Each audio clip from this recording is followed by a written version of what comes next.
Building your empire in Civilization 7 is of utmost importance, and I can already hear the veterans say, yeah, but Mole, it is in every Civ game. Yeah, but in Civ 7, it's even more important because, well, the circumstances have changed.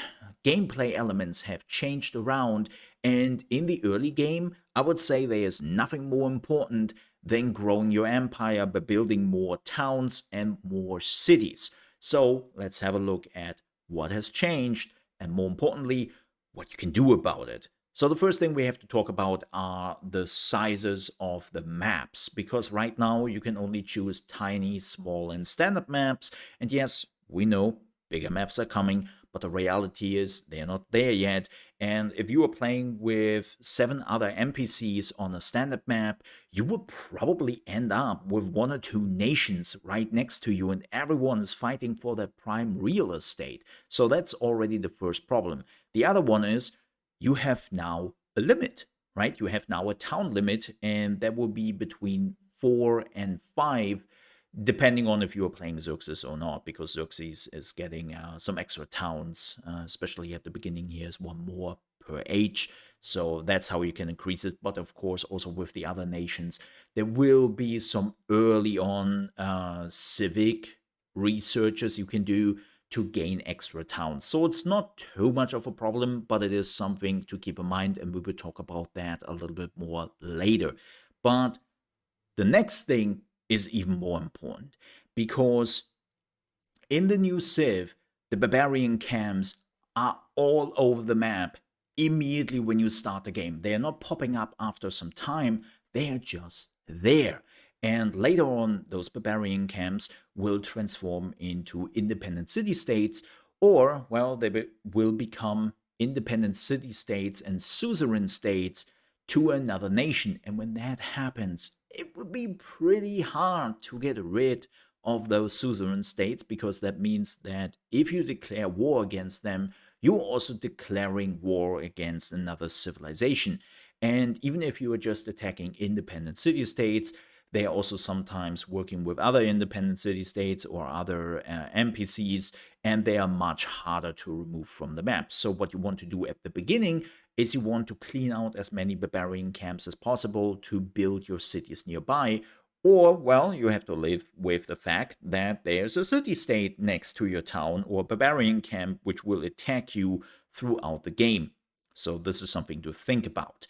But this is what has changed, right? There are much more players on the map which are all fighting over this prime real estate and expanding their towns. Now, what can you do about it? Well, as I said, get rid of those camps at the beginning and try to free up as many areas as possible so that you can build your own towns through the settlers, right? The settlers are the prime unit to build your towns, and I know that veterans already know how the settlers work, but I will explain it anyways in just a second here.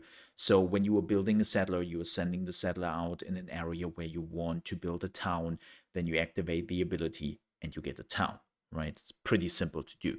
But nonetheless, settlers have changed a little bit. So the first thing you have to know is that now the building time on the settlers is much lower. Like, even if you're not focusing on production, you can build a settler in like 6 to 4 turns, which is rather unheard of in other civilization games. And also, very important, you are not losing a population anymore when you build a settler. That's right, your town or city will not shrink anymore when you build a settler. That's very important, because that means you can just build settlers, and the only thing you are losing is your turn times, right?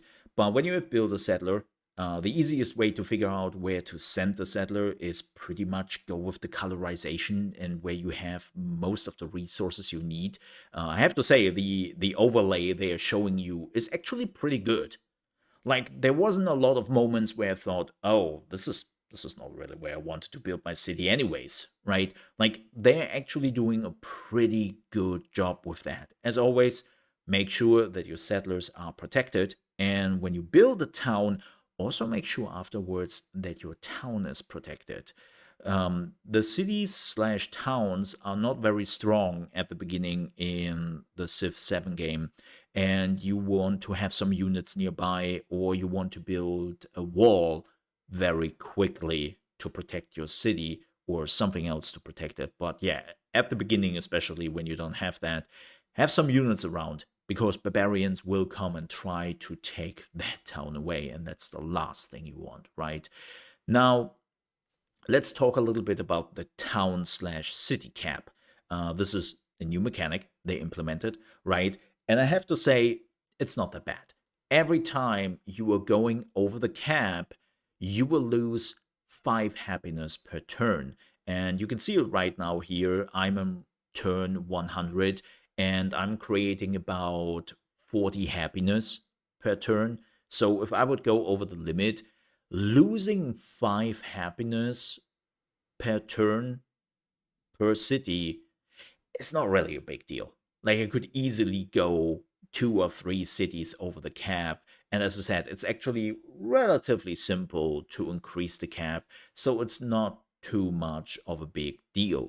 Then there is one last thing I want to talk about, and that is another way on how you can, of course, grow your towns. Yes, as per usual, you can go on a war rampage and take over the cities and then say, this is now my town slash city. You can still do that.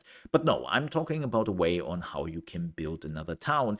And that's thanks to the Romans and the commander they have, the general, right? The legatus. And the legatus has an ability that every 3 level, he get a charge on his ability to form a town. So yes, you can use your general of your army, wherever your army is right now, to say, okay, this is nice here, this is prime real estate, I want to build a town here. And the good news is, no, you will not lose your army general, right? That would be pretty bad. But no, you will not. You will keep the army general, and then 3 levels later, you could technically build the next city, or you have, of course, multiple army generals slash legatuses, legatus, whatever, and they can use their ability independently. And this is how it helps to grow your empire even quicker. And that's really what you want to focus on, because it is so important in comparison to the previous Civ games, because again, there are now so many more independent other nations who do the same thing. With that said, thank you so much for watching. I hope you enjoyed the video. If you still have some questions or some ideas, let me know down below in the comments. And also, if you enjoyed it, I would appreciate if you leave a like. If you like strategy games or you want to see more Civilization 7 videos, make sure to subscribe. With that said, thank you so much for watching. Stay safe